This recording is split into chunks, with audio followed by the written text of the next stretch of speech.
La sécurité est avant tout un sujet de comportement, tant de nos équipes que de nos passagers, et c'est pourquoi Transdev en Occitanie a mis en place un système de management de cette sécurité innovant et ambitieux. Alors au quotidien, cela se traduit par différentes actions, telles que des quarts d'heure sécurité, des actions également d'ampleur avec des journées nationales de la sécurité qui sont organisées par le groupe Transdev sur l'ensemble de ses filiales sur le territoire national et également des actions de sensibilisation. Alors la semaine de la sécurité Transdev, ça se déroule sur Castelnau-le-Lez pendant 3 jours. Un jour pour les enfants avec 3 ateliers, la préfecture de l'Hérault, le car à retournement et les angles morts. Et 2 jours pour les salariés avec 6 ateliers, le simulateur de conduite Transdev, la gendarmerie nationale, la préfecture de l'Hérault encore une fois qui est présente, la médecine du travail, l'EPALS, le partenaire social Clésia Carcept et un associé à ce dernier qui s'appelle Drive Game. Une séance avec un groupe de scolaires dure une vingtaine de minutes. L'idée, ils montent à bord du car, ils s'installent et au préalable, on échange avec eux. C'est surtout un échange, l'activité est basée principalement sur la ceinture de sécurité. Donc déjà, on essaie de savoir les infos qu'ils ont sur la ceinture. Ensuite, on essaye de corriger ça, de leur expliquer à quoi sert la ceinture, quelle est sa fonction. À quel moment elle va être utile et surtout la différence qu'il va y avoir entre les personnes qui se ceinturent et celles qui ne se ceinturent pas. Une fois cet échange passé, ensuite il y a un exercice pratique donc où le car va se basculer, donc avec 12 élèves maximum.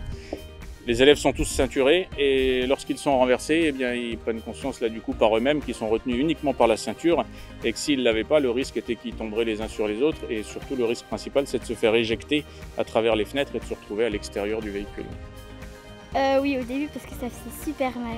Enfin, j'ai eu très peur parce que c'était une simulation d'accident, donc je me disais qu'il pouvait se passer plein de choses. Déjà que la ceinture c'est super important, surtout avec les vidéos qu'on a vues. Et même si tu sais qu'il va rien se passer, toujours la mettre. C'était deux cars. Il y en a un, il était passé bien. Il y en a un, le conducteur, il avait perdu le contrôle. Et du coup, le bus il s'était retourné. Et il y a beaucoup de gens qui sont morts écrasés. La sécurité, pour nous, c'est tout d'abord un réflexe quotidien.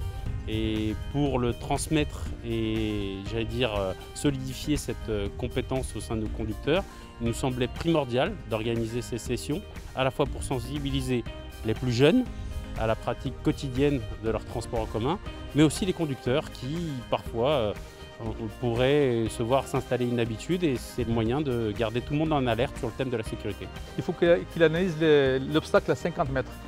Au-delà, c'est pas bon. Et dans cette cellule mobile, on a développé en fait un serious game sur la partie prévention des TMS. Et donc, on a pu proposer en fait, dans le cadre de ce contexte, à différents salariés, de résoudre des énigmes.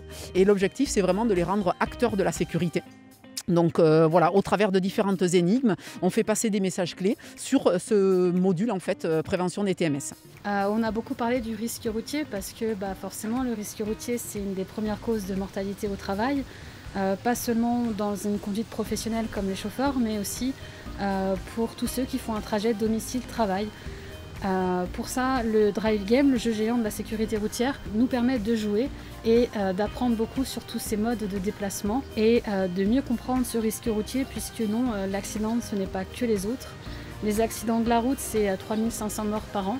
J'ai compris qu'il ne faut pas se mettre devant le véhicule et derrière. Parce que si le véhicule recule, on peut se faire, on peut tomber et y aller à l'hôpital.